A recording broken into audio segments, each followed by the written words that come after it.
Yesterday I told the story of a terrible atrocity committed by Sultan Mehmet III of the Ottoman Empire. In order to eliminate any potential rival claimants, his 19 brothers were invited into the palace, where they were told that they were going to be circumcised. One by one, they were all led into the next room to have the procedure done. One by one, they all went into that room, and one by one, they were all strangled to death. The oldest child was only 11. The murder was entrusted to deafs and mutes to ensure that this slaughter would be lost to history. But the second I posted this video, I realised exactly how much sense that story made. It was Ottoman tradition to slaughter all your brothers. Every time a new sultan entered the palace, often dozens of coffins would be paraded out of it for everybody to see. Why would he try to cover it up when nobody else had any qualms? Second, if he was so sure to make sure nobody knew about the killings, then how do we know about it now? Third, the sultan clearly was not trying to cover it up. Everybody saw those 19 coffins paraded out of the palace. Everybody knew who was in them. Listen, I don't doubt that the Sultan killed his brothers. He obviously did that.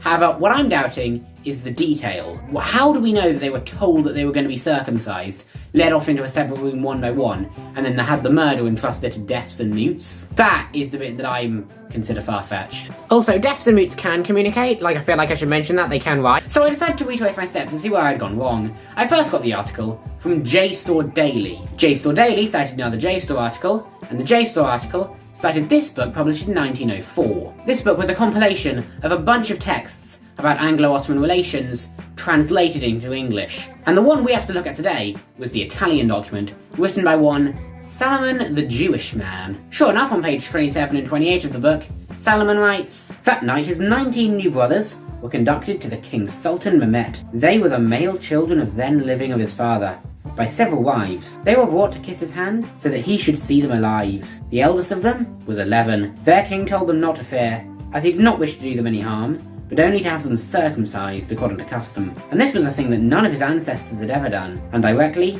they had kissed his hand. They were circumcised, then taken aside, and dexterously strangled with handkerchiefs." Salomon seems to go into a lot of detail there.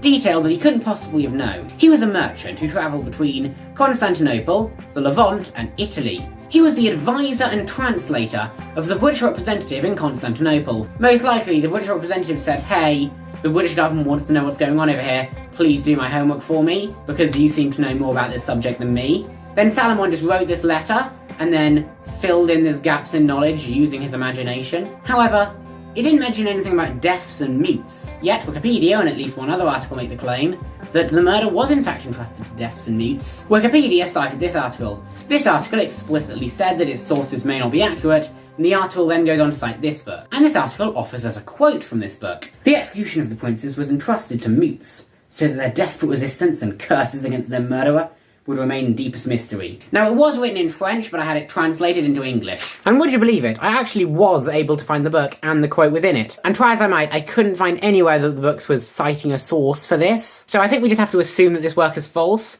simply because we can't verify it. So the story that I told you a couple days ago was wrong. I'm sorry I said it. It's incorrect. It's completely unprovable.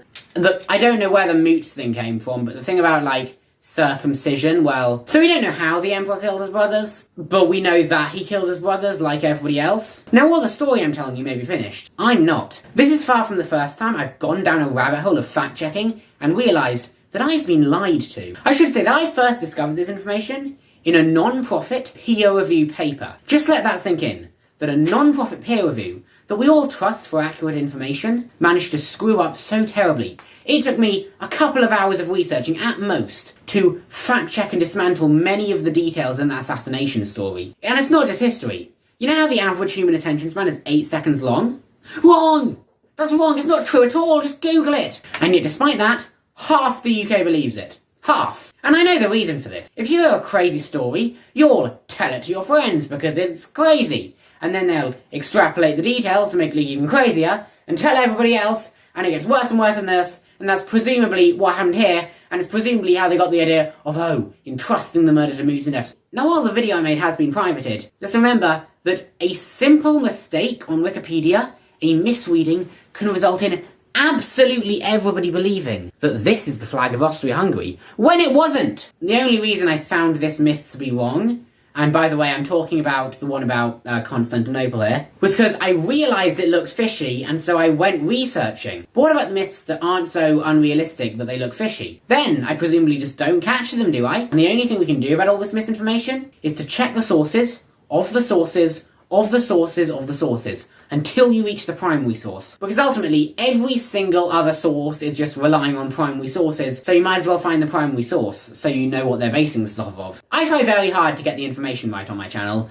but in 600 videos, I've got to have screwed up a couple of times. Although I genuinely do believe that if I ever make a mistake, it only comes once every, few dozen videos. Now listen, this whole experience of realising that I was wrong exposed me to the fact that I can be wrong as well sometimes. It also enlightened me to the fact that peer review can be wrong sometimes. So now I'm going to make a resolution. From now on, I'm going to use as many primary sources in my videos as possible. And as always, I will cite them all in the description. And hopefully, if I ever get some information wrong, you'll tell me in the comments so that I can delete the video. Seriously, if you ever find me being wrong, tell me in the comments. I promise you I'll delete the video immediately. Once I can also do the same research and, realise that I was wrong. If I agree with you that I'm wrong, I'll delete the video, I swear. Just be careful, okay? There's a lot of disinformation.